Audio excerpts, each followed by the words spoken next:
ಪ್ರಣತಾನಾಂ ಪ್ರಸೀದತ್ವಂ ದೇವಿ ವಿಶ್ವಾರ್ತಿಹಾರಿಣಿ ತ್ರೈಲೋಕ್ಯವಾಸಿನಾಮೀಡ್ಯೆ ಲೋಕಾನಾಂ ವರದಾ ಭವಾಂ ಶರಣಾಗತದೀನಾರ್ತಪರಿತ್ರಾಣಪರಾಯಣೆ ಸರ್ವಸ್ಯಾರ್ತಿಹರೇ ದೇವಿ ನಾರಾಯಣಿ ನಮೋಸ್ತುತೆ.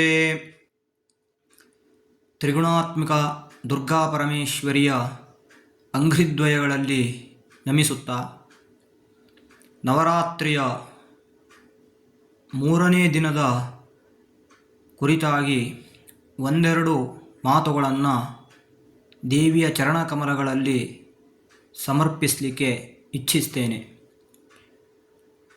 ಪ್ರಥಮಂ ಶೈಲಪುತ್ರೀತಿ ದ್ವಿತೀಯಂ ಬ್ರಹ್ಮಚಾರಿಣಿ ತೃತೀಯಂ ಚಂದ್ರಘಂಟೇತಿ ಕೂಷ್ಮಾಂಡೇತಿ ಚತುರ್ಥಕಂ ಪಂಚಮಂ ಸ್ಕಂದಮಾತೇತಿ ಷಷ್ಠಂ ಕಾತ್ಯಾಯನೀತಿ ಚ ಸಪ್ತಮಂ ಕಾಲರಾತ್ರೀತಿ ಮಹಾಗೌರೀತಿ ಚಾಷ್ಟಮಂ ನವಮಂ ಸಿದ್ಧಿದಾತ್ರೀ ಚ ನವದುರ್ಗಾಃ ಪ್ರಕೀರ್ತಿತಾಃ ಎಂದು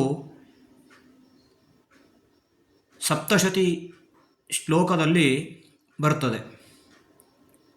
ಇಂದು ನವರಾತ್ರಿಯ ಮೂರನೆಯ ದಿವಸ. ಚಂದ್ರಘಂಟ ಎನ್ನುವ ನಾಮಾಂಕಿತದಿಂದ ದೇವಿಯನ್ನು ಪೂಜನೆಯನ್ನು ಮಾಡ್ತಾರೆ. ಈ ದಿನದ ಮಹತ್ವ ಅತ್ಯಂತ ಪವಿತ್ರಪೂರ್ಣವಾಗಿರುವಂಥದ್ದು ಎಂದು ಹೇಳಬಹುದು.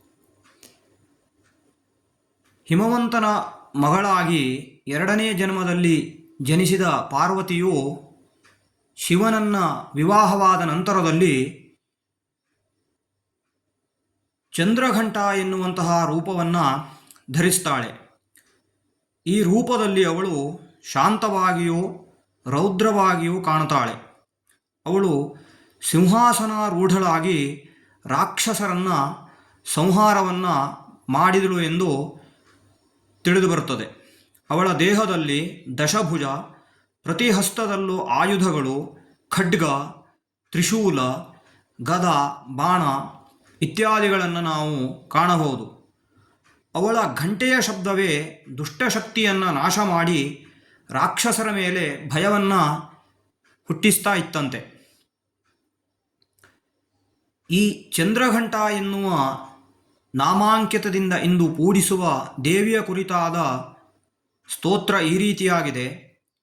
ಪಿನಾಕಧಾರಿಣಿ ಚಾಸಿ ಖಡ್ಗಧ ಚರ್ಮಧರಾ ಶುಭಾ ಚಂದ್ರಾರ್ಧಕೃತ ಶೃಂಗೇತಿ ಚಂದ್ರಘಂಟೇತಿ ವಿಶ್ರುತ ರಾಕ್ಷಸೂಂ ಮೇ ಶಿರಃ ಪಾತೋ ಚಂದ್ರಘಂಟಾ ಶುಭಪ್ರದಾ ಕಟಾಕ್ಷಂ ಮೇ ಸದೈವಾಪಿ ಗೃಹೇ ಚ ಸರ್ವದಾ ಶಿವ ಯಃ ಪಠೇತ್ ಪ್ರಾತರುತ್ತಾಜ ಚಂದ್ರಘಂಟಾ ಸ್ಮರಣಂ ನರಃ ನ ತಸ್ಯ ಜಾಯತೆ ಪೀಡಾ ಸರ್ವತ್ರ ವಿಜಯಾ ಭವೇತ್.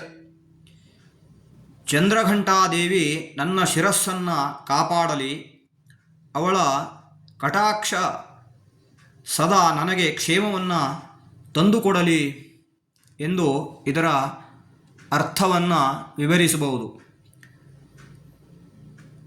ಈ ದೇವಿಯ ಒಂದು ಉಪಾಸನೆಯಿಂದ ಭಯ ನಿವಾರಣೆಯಾಗ್ತದೆ. ಸಂಕಷ್ಟ, ರೋಗ, ಶತ್ರುಗಳ ಭೀತಿ ಇತ್ಯಾದಿಗಳಿಂದ ನಾವು ದೂರವಾಗಲಿಕ್ಕೆ ಸಾಧ್ಯತೆ ಇರುತ್ತದೆ. ಅವಳು ಸಾಮರಸ್ಯ ಮತ್ತು ಶಕ್ತಿಯ ಸಂಕೇತವಾಗಿ ಇರ್ತಾಳೆ. ಧೈರ್ಯ, ಶಾಂತಿ, ಧನ ಮತ್ತು ಸಮೃದ್ಧಿ ಮತ್ತು ಆತ್ಮಶಕ್ತಿಯನ್ನು ನಮಗೆ ನೀಡುತ್ತಾಳೆ. ಚಂದ್ರ ಎಂದರೆ ಚಂದ್ರಮಂಡಲ ಎಂದು ಹೇಳಬಹುದು. ಘಂಟಾ ಅಂದರೆ ಘಂಟೆ. ಈ ದೇವಿಯ ಮಸ್ತಕದ ಮಧ್ಯದಲ್ಲಿ ಅರ್ಧಚಂದ್ರದ ಆಕಾರದ ಘಂಟೆಯಂತೆ ಕಾಣುವ ಒಂದು ಚಂದ್ರವಿದೆ. ಅದರಿಂದ ಅವಳಿಗೆ ಚಂದ್ರಘಂಟ ಎಂಬ ಹೆಸರು ಬಂತು ಅಂತ ಹೇಳ್ತಾರೆ. ವಂದೇ ವಾಂಛಿತ ಲಾಭಾಯ ಚಂದ್ರಾರ್ಧಕೃತಶೇಖರಾಂ ಸಿಂಹಾರೂಢಾ ಚಂದ್ರಘಂಟಾ ಯಶಸ್ವಿನೀಂ. ಅರ್ಧಚಂದ್ರನನ್ನು ಶಿರೋಭೂಷಣವನ್ನಾಗಿಸಿಕೊಂಡು ಸಿಂಹದ ಮೇಲೆ ಆಸೀನಲಾದಂತಹ ಚಂದ್ರಘಂಟ ಎಂಬ ಯೋಗರೂಪಿಣಿಯನ್ನು ನಾನು ವಂದಿಸ್ತೇನೆ ಎನ್ನುವಂಥದ್ದು ಇದರ ಒಂದು ತಾತ್ಪರ್ಯ. ದೇವಿಯು ಚಂದ್ರಘಂಟ ಎನ್ನುವ ರೂಪವನ್ನು ಧರಿಸಿ ರಾಕ್ಷಸರನ್ನು ಮಹಿಷಾಸುರ ಎನ್ನುವಂತಹ ರಾಕ್ಷಸನನ್ನು ಸಂಹಾರವನ್ನು ಮಾಡ್ತಾಳೆ. ಅವಳು ರಾಕ್ಷಸರನ್ನು ಸಂಹಾರ ಮಾಡುವಂತಹ ಸಂದರ್ಭದಲ್ಲಿ ಘಂಟಾರೂಪವಾಗಿ ಕಾಣ್ತಾ ಇದ್ದಿದ್ಲಂತೆ. ಅದಕ್ಕಾಗಿ ಇಂದಿನ ದಿವಸ ಚಂದ್ರಘಂಟ ಎಂಬ ನಾಮಾಂಕಿತದಿಂದ ಯಾರು ದೇವಿಯನ್ನು ಪೂಜಿಸ್ತಾರೋ ಅವರು ಇಚ್ಛಿಸಿದ ಎಲ್ಲ ಫಲಗಳನ್ನು ಆ ದೇವಿಯು ಕೊಡ್ತಾಳೆ ಎನ್ನುವಂಥದ್ದು ಪ್ರತೀತಿ ಇದೆ. ಉತ್ಸವ ಪ್ರಿಯರು ಭಾರತೀಯರೆಂದು ಹೇಳ್ತಾರೆ. ಅನೇಕ ಉತ್ಸವಗಳನ್ನು ಭಾರತದಲ್ಲಿ ಆಚರಣೆಯನ್ನು ಮಾಡ್ತಾರೆ. ರಾಷ್ಟ್ರೀಯ ಉತ್ಸವಗಳು ಬೇರೆ, ಧಾರ್ಮಿಕ ಉತ್ಸವಗಳು ಬೇರೆ. ಅದರಲ್ಲಿ ನವರಾತ್ರಿ ಉತ್ಸವವೂ ಕೂಡ ಒಂದು. ಪ್ರತಿ ವರ್ಷ ಆಶ್ವೀಜ ಶುದ್ಧ ಪ್ರತಿಪದೆಯಿಂದ ದಶಮಿಯವರೆಗೆ 10 ದಿನಗಳ ಕಾಲ ಆಚರಿಸುವ ಈ ಉತ್ಸವ ನಮಗೆಲ್ಲರಿಗೂ ಯಶಸ್ಸನ್ನು, ಕೀರ್ತಿಯನ್ನು ತಂದುಕೊಡಲಿ ಹಾಗೂ ಆ ತ್ರಿಗುಣಾತ್ಮಕ ದುರ್ಗಾ ಪರಮೇಶ್ವರಿಯು ನಮ್ಮನ್ನು ಸದಾ ಕಾಪಾಡಿ ಲೋಕಕ್ಕೆ ಸನ್ಮಂಗಲವನ್ನು ಉಂಟು ಮಾಡಲಿ ಎಂದು ಭಗವತಿಯಾದ ತ್ರಿಗುಣಾತ್ಮಕ ದುರ್ಗಾ ಪರಮೇಶ್ವರಿಯ ಅಂಘ್ರಿದ್ವಯಗಳಲ್ಲಿ ಮತ್ತೊಮ್ಮೆ ಬೇಡ್ತಾ ಎಲ್ಲರಿಗೂ ನವರಾತ್ರಿಯ ಶುಭಾಶಯವನ್ನು ನೀಡ್ತಾ ನನ್ನ ಮಾತಿಗೆ ಮಂಗಲವನ್ನು ನೀಡ್ತೇನೆ. ಲೋಕಾಹ ಸಮಸ್ತಾಹ ಸುಖಿನೋ ಭವಂತು.